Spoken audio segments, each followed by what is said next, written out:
नमस्कार. Icon steel प्रस्तुत build icon या उपक्रमात आज आपण आहोत नाशिक जिल्ह्याच्या मालेगावमध्ये आणि आपल्यासोबत आहेत senior civil engineer Shri Prashantji Thorat.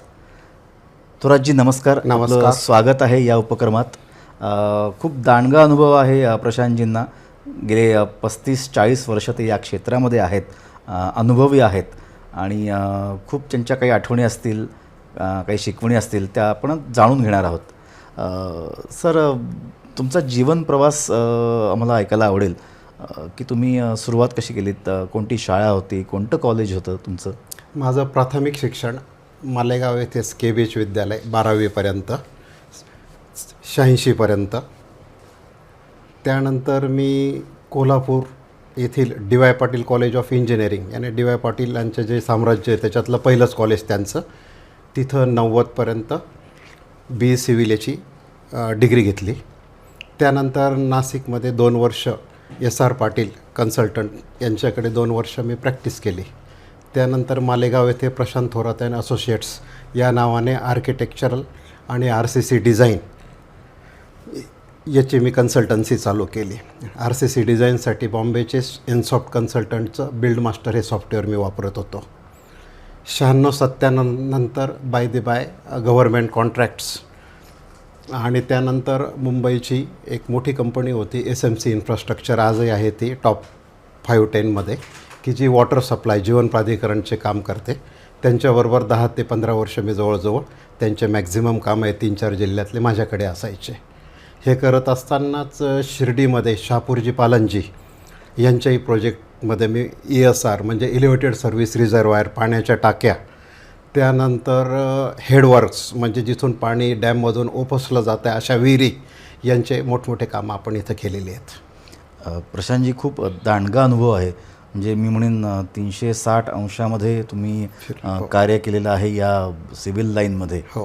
आणि म्हणजे रेसिडेन्शियल असेल, कमर्शियल असेल किंवा गव्हर्मेंटचे प्रोजेक्ट्स तुम्ही हँडल केलेले आहेत. तर जो सुरुवातीचा जो संघर्ष असतो, म्हणजे आपण इनिंग स्टार्ट जेव्हा करतो तर ती पहिली इनिंग तुमची कोणती होती? म्हणजे पहिला प्रोजेक्ट कसा तुम्ही मिळवलात, तो संघर्ष कसा होता? किंवा मालेगावात सुरुवातीला तर कन्सल्टन्सी हा एकच बेस घेऊन आपण ऑफिस सुरुवातीला केलेलं होतं. पण त्यावेळेस पाहिजे तेवढा स्कोप मालेगावसारख्या शहरात डिझायनिंग किंवा काही असेल तर तेवढा प्रतिसाद मिळत नव्हता. म्हणून मग कॉन्ट्रॅक्ट्समध्ये उतरण्याचं ठरवलं. ऑफिसही चालू होतं, पण त्याबरोबर मग टेलिकॉम डिपार्टमेंटचे काही कामं आणि मोठमोठ्या कंपन्यांचे चॅलेंजिंग वर्क्स घेतल्यामुळे कामं इझिली मिळत होते मला.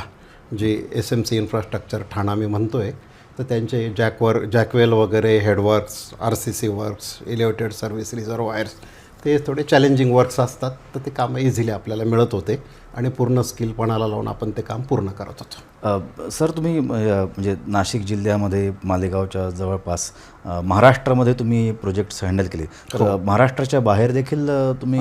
नाही, महाराष्ट्राच्या बाहेर प्रोजेक्ट करण्याची संधी नाही मिळाली. बरं. पण आम्हाला जाणून घ्यायला आवडेल की तुमचं एक विजन काय आहे की ऑल ओव्हर महाराष्ट्रासाठी किंवा या देशासाठी एक तुमचं एक अनुभवी इंजिनियर म्हणून विजन काय आहे की तुम्ही कसं पाहता की डेव्हलपमेंट कशा व्हायला पाहिजेत? डेव्हलपमेंट आता इन्फ्रास्ट्रक्चर तर काही आहेच त्या प्रमाणात प्रॉपर चालू, भारताचा असेल किंवा महाराष्ट्राचा असेल. फक्त ज्या टेक्निकल अडचणी इंजिनियर्स किंवा यांना ज्या येतात तर त्या परमिशन्स वगैरे हा जो विषय असतो तो सरकारने, मग ते स्टेट असो किंवा सेंट्रल असो, त्या लवकरात लवकर मिळाव्या एवढीच इंजिनियरची अपेक्षा असते. तुम्ही अगदी योग्य मुद्दा मांडलात की सरकारने त्या योजना राबवल्या पाहिजे. तर या क्षेत्रासाठी डेव्हलपमेंट होण्यासाठी याच्यामध्ये कंप्लायन्स खूप असतात, काही काही पॉलिसीज असतात. तर त्याबद्दल तुमचे काय विचार आहेत आणि शासनाने त्याच्यामध्ये काय सुधारणा केल्या पाहिजेत? तर पॉलिसीज म्हणण्यापेक्षा ज्या परमिशन्स असेल, एन्व्हायरमेंट असो, कुठल्याही असेल डिपार्टमेंटच्या, हेल्थसाठी असो किंवा तर त्या नगरपालिका, महानगरपालिका यांच्याकडनं त्या लवकरात लवकर मिळाव्या. रेव्हेन्यू डिपार्टमेंट, फॉरेस्टच्या परवानगी, वृक्षतोडीसाठी काही असेल तर त्याचं ते प्रॉपर समाधान तिथं निघालं पाहिजे, की जेणेकरून इंजिनियर्स वगैरेंना काम योग्य वेळेत पूर्ण करता येईल. नक्कीच. सर, तुम्ही ॲज अ सिव्हिल इंजिनियर या क्षेत्रामध्ये जेव्हा काम करता तेव्हा कामगार हा एक महत्त्वाचा घटक असतो. म्हणजे खरं तर त्यांचे जास्ती कष्ट आणि त्यांचं योगदान जास्ती असतं याच्यामध्ये. पण दुर्दैवाने काही एज्युकेशन कमी असल्यामुळे, ट्रेनिंग कमी मिळाल्यामुळे ते अनस्किल्ड लेबर्स या कॅटेगरीत मोडले जातात आणि अनस्किल्ड असल्यामुळे कधीकधी साईटवर धोके निर्माण होण्याची शक्यता जास्त असते. तर असे धोके टाळण्यासाठी तुम्ही काय प्रिकॉशन्स घेता, काय खबरदारी घेता? उंचावरचे जे कामं आहेत, जिथं आम्ही आता ESR वगैरे म्हणजे पाण्याच्या टाक्या उंच वगैरे बांधायचो, त्यावेळेस सेफ्टी बेल्ट यूज करणं, हेल्मेट्स घालणं, ह्या ज्या महत्त्वाच्या गोष्टी आहेत हे आपण पाळल्या पाहिजे, त्यांच्याकडनं करून घेतलं पाहिजे. ओके. सर, आणि आता नाण्याची दुसरी बाजू आपण म्हणूयात खरं तर, की जे असतं मटेरियल. तर आत्तापर्यंत आपण किती प्रोजेक्ट्स हँडल केले? एक आकडा जर का सांगायचा झाला. आकडा म्हणण्यापेक्षा आता जो माझा एक चांदवडचा एक मोठा प्रोजेक्ट होता, जो मी यांच्याबरोबर जॉईंट व्हेंचरमध्ये केला, ठाण्याची SMC कंपनी, चांदवड 44 गाव पाणी पुरवठा योजना. तर त्या 44 पैकी 36 पाण्याच्या टाक्यांचं बांधकाम माझ्याकडे होतं. अरे वा. आणि त्यांना लागणारं पाणी ओझरखेड डॅम, वणीजवळ, नाशिकजवळ, तर तिथलं हेडवर्क्स, असे बरेचसे कामं त्यांचे पण माझे 10-12 वर्ष चालू होते. क्या बात आहे. सर, मग आत्तापर्यंतच्या प्रोजेक्ट्समध्ये तुम्ही आयकॉन स्टील याचा वापर तुम्ही कुठल्या साईटवर केलेला आहे? आयकॉनचा वापर हा सध्या 2 वर्षापासून चालू आहे. बरं. हां, त्याच्या आधी जे चांदवडचे जे जुने प्रोजेक्ट होते तिथं बाकी दुसरे ब्रँड वापरले गेले होते, कारण सप्लाय हा कंपनीकडून असायचा आम्हाला. मग आयकॉन स्टीलचा तुमचा अनुभव कसा आहे, की कॉस्ट त्याची कशी आहे कम्पॅरेटिव्हली, किंवा क्वालिटी आपण जी सगळ्यात महत्त्वाची बाब असते खरं तर ती तुमच्या दृष्टीने कशी आहे? एवढा अनुभवी इंजिनिअरांचा तुम्हाला अनुभव आहे. आयकॉन सगळ्याच बाबतीत सध्या चांगलं आहे आणि सगळ्या प्रोजेक्टवर आम्ही ते कंपल्सरी वापरतो आहे, मालेगावला काबरा ट्रेडर्सकडून. बरं. सर्व्हिस लेवल तुम्ही कशी सांगाल त्यांची? काही नाही, सर्व्हिस पण चांगली आहे काबरांची, काही विषय नाही आहे. इवन जळगावच्या आम्ही आमच्या प्रोजेक्टवर पण आयकॉनच वापरतो आहे.